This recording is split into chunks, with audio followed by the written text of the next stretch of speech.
మనమంతా ఏదో గొప్ప సాధన లేదా విశిష్టమైన ఆధ్యాత్మిక మార్గాల ద్వారానే దేవుణ్ణి చేరగలమని అనుకుంటాం. కానీ మనం చేసే ప్రతి పనిని ప్రేమతో నిస్వార్థంగా చేయడం వల్ల కూడా దేవుణ్ణి చేరగలం.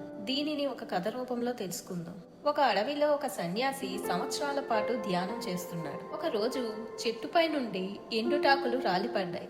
ఏంటా అని పైకి చూడగా 2 పక్షులు పోట్లాడుకుంటున్నాయి. అప్పుడు ఆ సన్యాసి కోపంగా వాటి వైపు చూడగా ఆ శక్తికి ఆ 2 పక్షులు బూడిదయ్యాయి. అప్పుడు ఆ సన్యాసి తన శక్తిపై గర్వించాడు, నేనేదో సాధించాను అని. ఒకరోజు ఆ సన్యాసి భిక్షాటనకు ఒక ఇంటి వద్దకు వెళ్ళాడు.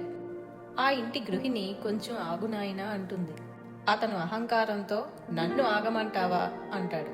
అప్పుడు ఆమె మెల్లగా బదులిచ్చింది, ఇది కాకి కొంగల విషయం కాదు నాయనా, గర్వపడకు అని. అది విన్న సన్యాసి ఆశ్చర్యపోయి, ఇది మీకెలా తెలుసమ్మా అంటాడు. అప్పుడు ఆమె నవ్వుతూ అంది, నేను ఒక సాధారణ గృహిణిని.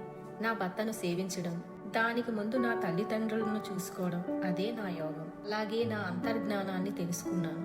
ఆమె అతన్ని ఒక గొర్రెల కసాయి దగ్గరికి వెళ్ళమంటుంది. ఆ సన్యాసి అతని దగ్గర నేనేం నేర్చుకుంటాను అనుకుంటాడు. కానీ అతని జ్ఞానాన్ని తెలుసుకున్న సన్యాసి, మీరు ఇలాంటి పని ఎందుకు చేస్తున్నారు అని అడుగుతాడు. ఇప్పుడు అతను, ఏ పని చెడ్డది కాదు, నాకు దొరికిన పని ఇది. దానిని నిస్వార్థంగా అహంకారం లేకుండా చేస్తాను.